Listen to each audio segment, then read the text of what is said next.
आप देख रहे हैं इंडिया न्यूज उत्तर प्रदेश उत्तराखंड और मैं हूं आपके साथ दीप्ति द्विवेदी। बुलेटिन की शुरुआत बड़ी खबर के साथ करेंगे। आपको बता दें, योगी मंत्रिमंडल विस्तार पर सूत्रों के हवाले से बड़ी खबर आ रही है, जहां 10 नवंबर को हो सकता है मंत्रिमंडल का विस्तार। सीएम ऑफिस से सभी मंत्रियों को फोन कॉल पहुंच रही है। सूत्रों के हवाले से जानकारी मिल रही है, सभी मंत्रियों को लखनऊ में रहने के लिए कहा जा रहा है। योगी मंत्रिमंडल विस्तार पर सूत्रों के हवाले से ये बड़ी जानकारी आप तक पहुंचा रहे हैं। 10 नवंबर को मंत्रिमंडल का विस्तार हो सकता है। सूत्रों के हवाले से जो जानकारी मिल रही है वो बड़ी जानकारी हम आप तक पहुंचा रहे हैं। सभी मंत्रियों को लखनऊ में रहने के निर्देश दिए गए हैं, ये सूत्र बता रहे हैं। दारा चौहान, ओम प्रकाश राजभर मंत्री बन सकते हैं। एक बड़ी जिम्मेदारी जो है दी जा सकती है। ओम प्रकाश राजभर लगातार आपको बता दें कि संपर्क में हैं और इसके साथ ही दारा सिंह चौहान लगातार संपर्क में हैं। फिलहाल ओपी राजभर जो कि अब लगातार योगी सरकार की कार्यों की तारीफ करते हुए भी इन दिनों नजर आ रहे हैं। ऐसे में ये माना जा रहा है कि ओपी राजभर जो है मंत्रिमंडल में शामिल हो सकते हैं।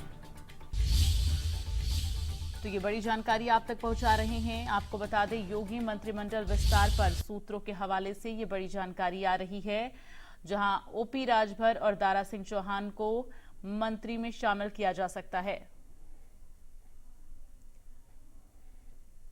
और ज्यादा जानकारी के लिए सीधे चलते हैं लखनऊ, जहां पर इस वक्त संवाददाता मार्तंड सिंह हमारे साथ जुड़ गए हैं। सीधे उनका रुख करते हैं। मार्तंड, क्या जानकारी मिल रही है? सूत्रों के हवाले से लगातार जानकारी अपने दर्शकों तक पहुंचा रहे हैं, लेकिन फिलहाल अभी आपके पास क्या जानकारी है?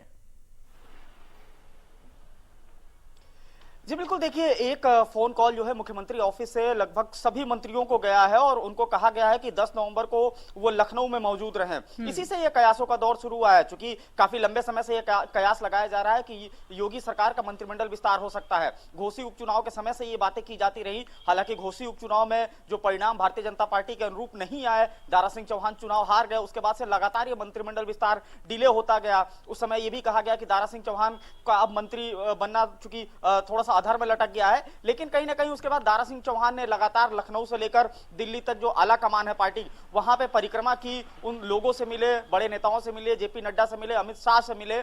उसके बाद जो है अब ये जो सूचना आ रही है उसके हिसाब से ओम प्रकाश राजभर और दारा सिंह चौहान, ये दो नाम कंफर्म माने जा रहे हैं। और मंत्रिमंडल विस्तार को लेकर ये जो तारीख बताई जा रही है इसको भी लगभग तय माना जा रहा है, क्योंकि जिस तरीके से अपोजिशन, ये खासतौर से कांग्रेस जातिगत जनगणना को लेकर और समाजवादी पार्टी अपना पीडीए का नारा लेकर और जातिगत जनगणना को लेकर आगे बढ़ रही है, कहीं ना कहीं इसकी वजह से जो है सरकार के ऊपर प्रेशर है, भारतीय जनता पार्टी के ऊपर प्रेशर है। तो कहीं ना कहीं उस भागीदारी को दिखाने के लिए जो ये मंत्रिमंडल विस्तार हो सकता है, तो दो नाम तो कंफर्म माने जा रहे हैं, दारा सिंह चौहान और ओम प्रकाश राजभर। चूंकि ओम प्रकाश राजभर पूर्वी उत्तर प्रदेश में उनका अच्छा खासा जनाधार माना जाता रहा है, खासतौर से आजमगढ़, गाजीपुर, मऊ और बलिया जैसे जिलों में। वहीं अगर दारा सिंह चौहान की बात करें तो वो नोनिया चौहान बिरादरी से आते हैं, जो कि ओबीसी का ही एक घटक वर्ग है।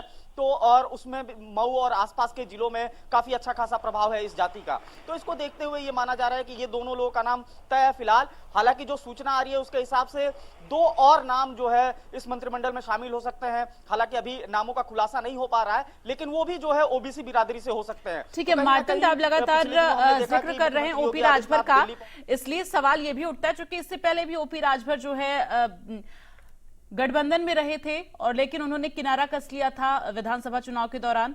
ऐसे में सवाल ये कि क्या इस बार विश्वास उन पर जताया जा सकता है? जी बिल्कुल, देखिए, राजनीति में कभी भी कोई चीज परमानेंट नहीं होती, ये जो है हम सब जानते हैं। और राजनीतिक गलियारों में हमेशा ये चर्चा का विषय रहता है, खासतौर से जो छोटे क्षेत्रीय दल होते हैं उनकी राजनीति बहुत कुछ जो है चुनाव के समय परिस्थितियों को देखकर उस पर उनका निर्भर करता है और उस पर वो निर्णय लेते हैं। यही हाल ओपी राजभर का है कि देखा हमने पिछले विधानसभा चुनाव के समय वो जहां भारतीय जनता पार्टी को छोड़कर समाजवादी पार्टी के साथ चले गए, फिर बात नहीं बनी, फिर वो समाजवादी पार्टी के साथ रहते हुए भी समाजवादी पार्टी पे जिस तरीके से आरोप लगा रहे थे, ऐसा लग रहा था कि वो जो है भारतीय जनता पार्टी की तरफ से ही बोल रहे हैं। उसके बाद उनकी वापसी हुई और उसको जो है उन्होंने बताया कि भारतीय जनता पार्टी जिस तरीके से नीतियों को लेकर चल रही है उसमें विश्वास जगा है और जो राजनीति जो है सुभस्पा करती है, उन मुद्दों को जो है भारतीय जनता पार्टी ने कई हद तक जो है सॉल्व करने की कोशिश की है और यही वजह थी कि वो वापस आ गए। हालांकि जो आपने बात कही कि क्या विश्वास जो ये जरूर जो है इसमें ये हो सकता है कि जो भविष्य में वो फिर कहीं दूसरे दलों में चले जाएं, क्योंकि क्षेत्रीय दल जो होते हैं छोटे, उनकी राजनीति इसी तरीके से चलती है और इसी पर निर्भर करती है। हालांकि फिलहाल की बात यह है कि ओम प्रकाश राजभर, चूंकि उनसे भी कई बार सवाल किया गया तो उन्होंने बताया कि 7 नवंबर तक जो है हम जो है तारीख बता देंगे। तो कहीं ना कहीं ओम प्रकाश राजभर मंत्रिमंडल में शामिल होने जा रहे हैं, दारा सिंह चौहान शामिल होने जा रहे हैं। 2 और नए चेहरे होंगे, वो देखना होगा कि वो चेहरे कौन होंगे, लेकिन इतना तय है कि वो भी ओबीसी वर्ग से ही होंगे। चलिए ठीक है, अपनी नजर बनाकर रखिएगा। मार्तम, तमाम जानकारी आपसे ले